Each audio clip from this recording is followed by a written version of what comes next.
Welcome back to my channel. In today's video, I will be revealing my gold leaf wedding collection.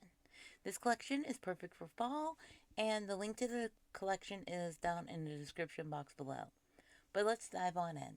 This collection includes a address label, round sticker, invitation, enclosure card, response card or RSVP card, and envelope liners. Each of these items can be edited in the same way, so let's dive into the invitation. We'll click on the invitation from that collection page, which will bring us to the invitation's product page. To personalize this design, click on the big blue Personalize This Design button.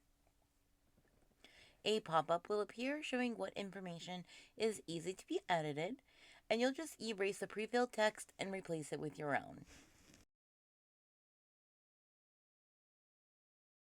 Once you are finished personalizing the design, if you want to further customize it by changing the background colors or text colors, what you'll want to do is click on the Edit Using Design Tool button below all of that pre-filled text. This will bring you to the designer page, which is where you can change things. So let's say we don't want our colors to be purple and gold. We want them to be maybe burgundy and cream. Hear me out. It might be a fall wedding, and we like burgundy. So what we're going to do is click on the background button over on the over on the left-hand side of your screen. It's underneath all of the layers in the layers panel. And then we can go ahead and do a deep red here and select that from the page, like the pre-filled colors. Or you can click on the plus sign and bring down the color until you find the burgundy that you want. Or what you can also do is select the hex code if you have one.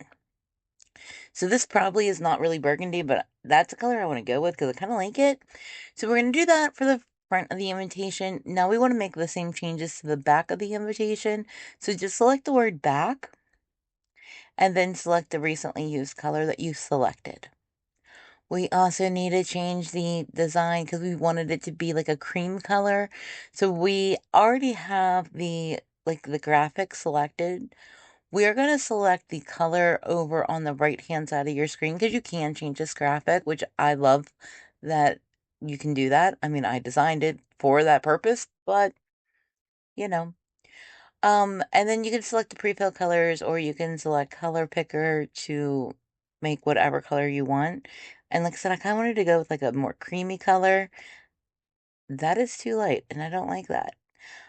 So we'll just play around with this until I find a color I like.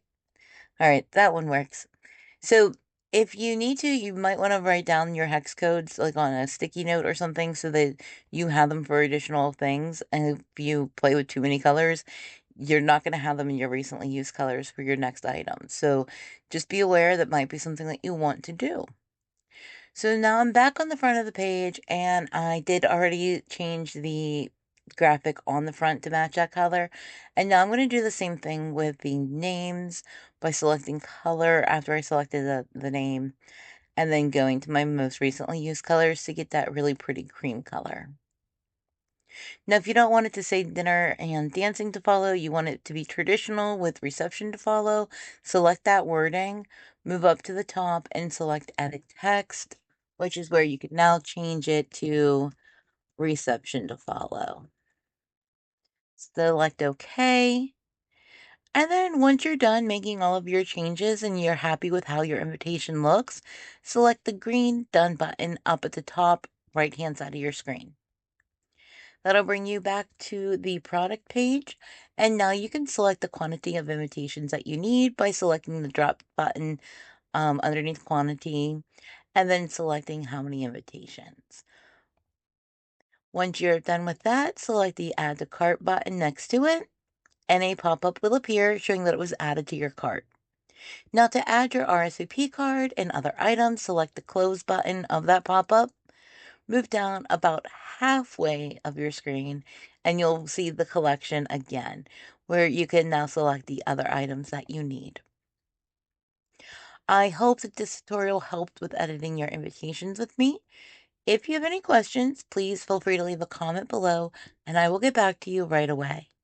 In the meantime, if you wouldn't mind taking just one quick second of your time to liking my video or subscribing to my channel, I would truly, truly appreciate it. I want to thank you guys so much for watching. I hope you have a fantastic day.